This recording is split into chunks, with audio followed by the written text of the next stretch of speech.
Hey everyone, and welcome. Today I'm at a little bit different camera angle because I want to show you some different things, but let me get Instagram connected here before I say much more. Let me know if you're able to hear okay. This is always a question, isn't it? Okay, looks like we're all good to go. You get to see my whole pretty setup and everything.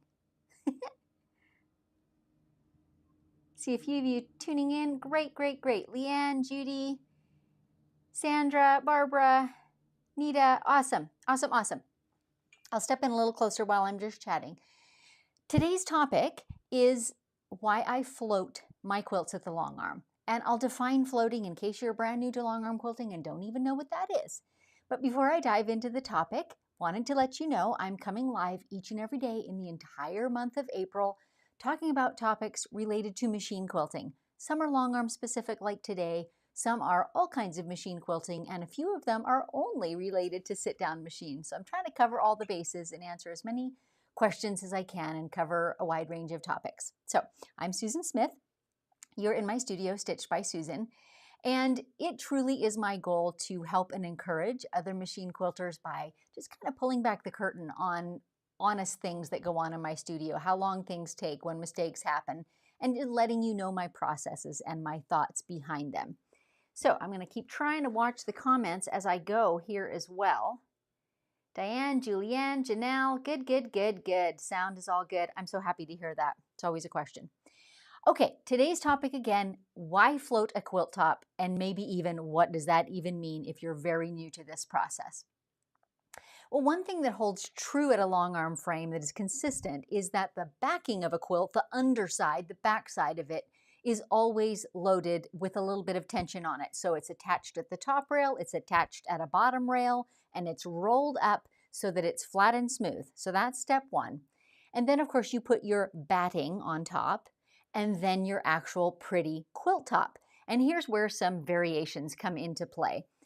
And I think most long arms are, the rails are arranged and planned such that you can roll up that whole quilt top from the bottom end and then just pull out the expanse that you want to work on to begin with. Is the camera following? It is. It doesn't really follow my hands though, does it? It follows my face.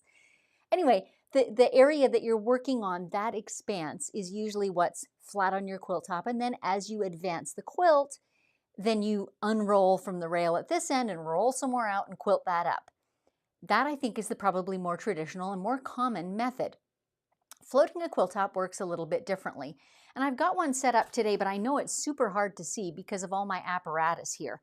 But I've got my backing, I'll lean forward, I've got my backing loaded on the rails, so it's attached at that end and it's attached down here in front of me and over the rails, all nice and flat and smooth. And then I've laid my quilt top on it. And here's my guilty secret. I don't have this quilt fully loaded. There's actually no batting in between at the moment. I just fired this up for this episode quick. So here's my quilt top.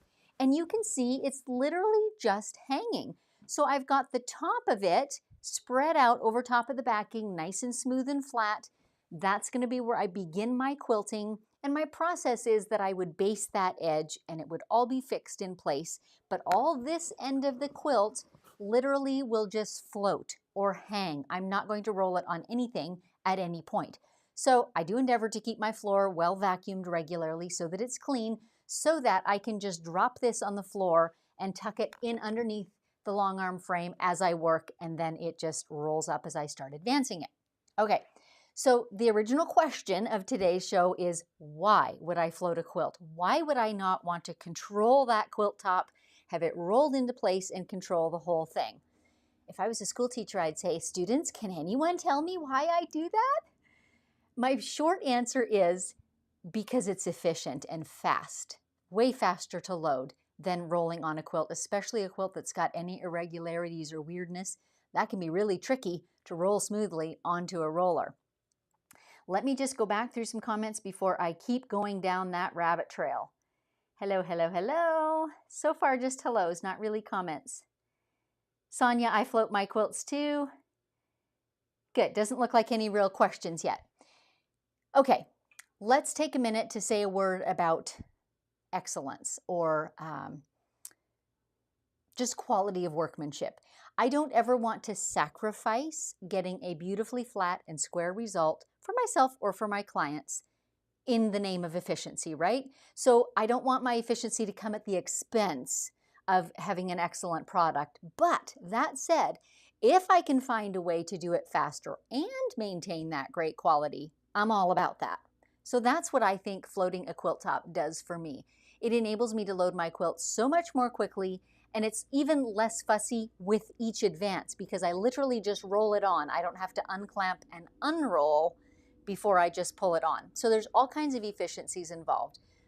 If you've watched any of my Live and Unscripted, which is my kind of regular YouTube show that I air twice a month, in which I quilt a whole project, if you've watched any of those, you've probably seen my loading method by now and know that it does not involve specifically centering the quilt back on the quilt frame and then therefore centering the quilt top on top of that. I just place it. So I'm not going to get into all those details, but that does come into play then when I'm floating my quilt top because I literally just place it on top and start quilting. The way that I maintain some of that squareness, because this is a con, right? Are you going to lose squareness because you don't have control of that floating end that's all down here, right? The way that I control that then is with each advance, I'm assessing it and addressing anything that needs to be addressed. And then I have my little guardrails, such as my measuring tape, which I keep along my dead bar, and I see the measurements of my quilt, and I eyeball that with every single advance. How am I measuring up? By the way, a little side tip, I saw an Instagram reel yesterday of someone that got, you know when you go into a notary's office, for example, and they have the little sticky notes that have an arrow? She got a pad of those and she stuck them on her long arm rail wherever is convenient that you're not rolling fabric over it as a measurement for the side of her quilt. So if you have a dead bar like I do that the quilt just goes under and doesn't roll upon, that's where you could stick them. That's a great way to remember what the right and left edges of your quilt are. Okay, rabbit trail over. Back to keeping the thing square. It's important that you do address it with every advance. And it's also really important that you manage that front floating edge because again, it's just hanging down loosely here. And as I quilt pretty things in the surface of my quilt, it is going to pull up that fabric a little bit, especially in the center area. So I regularly baste my side edges, they're fixed in place, and I need to secure this front edge also so that the fabric cannot pull up, so that this loose floating tail cannot get misaligned because that's important that I keep it straight and keep it flat. So I'm going to bend down just a sec, probably out of camera. My favorite tool, which many of you already know. Oh, come on, grab my face. Hello, you don't want to just see my feet. Hang on a sec, you guys. The subject is lost, the camera is telling me. There we go. That was funny. I haven't had that happen before. Okay. I love magnetic bars because I have steel rails, and that's how I prefer to hold the front of my quilt firmly in place. But there certainly are other methods. There are other machine brands that have kind of a C-clamp of a PVC type material. Clamp, clamp, clamp, clamp. That absolutely works. If all else fails and you can't find any of those tools, you can literally run a line of basting stitch near your front rail, and that will hold it in place. So it's all about managing your quilt top, right? If it's not rolled on to a roller, then you need to have some other way of managing it for sure. You can't just let it fly loose. So floating does not mean floating free and easy. It's still controlled, but I don't actually attach it to a rail. So let's look at some comments. I bet there's some by now. Karen, I learned to float from you. I like being able to check and adjust. Yes, and I mentioned earlier that I think it's difficult, honestly, to roll up a quilt top that's got any wonkiness on a straight bar. Because if there's one side, for example, that's looser than the other side, how are you going to roll that? How are you going to address that on your roll up? I'm not even sure. I have floated my quilt tops from nearly day one, and so this is what I know the best. I just know that I can manage any challenges that I see in the quilt shape, squareness or lack thereof, with each pass. So I like to have it floating and then just address each thing as I advance it. Teresa, Laurel, that was a great tip. The little arrow, wasn't that a good one? I can't remember who posted it, but it was super good. Wild Rose Quilter, I've been floating my quilts for about 20 years. It's frustrating when I see other long armers post advising never float because that's just asking for disaster. Not true at all. I agree with you completely. For one thing, I'm hesitant to say always or never about anything because there's different circumstances and different reasons why you might choose a different method. And for people that are used to rolling them on and have figured out their shortcuts and their ways to maintain excellence there, fly at it. There's no reason that you have to change. I'm just telling you why I float my quilts and what my reasons are. And I completely agree with you, Wild Rose Quilter. There's not a, definitely you can't say that's a prescription for disaster if you don't roll your quilt tops on. That's just not true. There are many other ways of managing that floating top. Agree. Bonnie, I float mine on the baby lock coronet simply because I don't have wind-up bars. I roll the top of the quilt up and lay it on the top bar. Bottom hangs loose until finished quilting. And I've seen people actually use pool noodles when, when they feel more comfortable rolling it onto something. But I've been so happy with floating. Susan, I use washi tape on my dead bar to mark the edges of my quilt. Yeah, that's the same principle exactly as the little tiny arrow, just something that's readily visible, right? And Angie, painter's tape works for that too. Painter's tape works for everything, Angie, everything. Might even improve your marriage, I don't know. Diane, Susan, can you show us the quilt behind you before you sign off, please? It looks gorgeous from this side angle. Yes, although I think you could see it better from previous days when I was straight on to it. I don't know if I can easily show you because my camera's on a tripod. I can't readily pick it up and move it. So tune back in tomorrow and I'll have a straighter on shot of it. It is a vintage one. LF, never pick up 2 magnets at one time, especially if you're home alone. Ask me how I know. I agree with that. So caveat, it's a bit like the McDonald's coffee cups that say hot liquid inside. Magnetic bars, they're magnetic and they grip. So yes, be careful because they can pinch. Victoria, I don't like the C-clamps that came with my handy quilter. They're too hard and distort the work. Interesting. I've never used the C-clamps, but I could see that. If you twisted them a little bit, they'd be apt to almost stretch the fabric. So you got to find out what works for you. Julianne, do you find any issues floating the top when doing a panto? By panto, do you mean following a paper design from the back of the machine? I honestly don't ever quilt that way. I either quilt occasionally with my digitized system and mostly just freehand doodling. And if by panto you just mean doodling, I do that all the time. But I don't have an issue, and I don't think it would be from the reverse side of the machine either, as long as you've got that front rail fixed in some way. One of the ways that I mentioned, right? Magnetic bars, C-clamps, basting, something to keep that fixed in place. Row of big pins, whatever works. Could you give us some examples of how you adjust? That might have to be another topic for another day, honestly, because there are several things that I do. I will suggest this. Go back in some of the archives of my YouTube episodes and look for one called the 2-inch minimizer. There's also a quilt that had bees on it, but I can't remember what it was called. Perhaps Wavy Borders in the title, that dealt with the ways that I deal with wonkiness, extreme wonkiness in quilt tops. Laurel, I use the PVC clamps on my HQ16 as I couldn't get the magnets to hold. And some people find that to be true, and some people have wooden rails, in which case, obviously, the magnets are not going to be the ticket. Wendy, when you baste instead of magnets, does basting have to be removed with each pass? I definitely would. As you're coming to it, because if you stitch over it, it's going to get difficult to remove. It's not that you couldn't remove it later, but it's going to get harder because those stitches, it's going to get caught in the stitching. Wendy, sorry, forgot the QQ. You know what, Wendy? It's pretty okay. When I'm here all by myself, I'm just scrolling down through them chronologically, so we're okay. Linda's asking, where did you get the magnet bars? Do they have a specific name? I got them at my local hardware store, and I think it was Harbor Freight where I got them. And they're the type that you would see in a garage or a shop for tools. They're about 1 inch wide.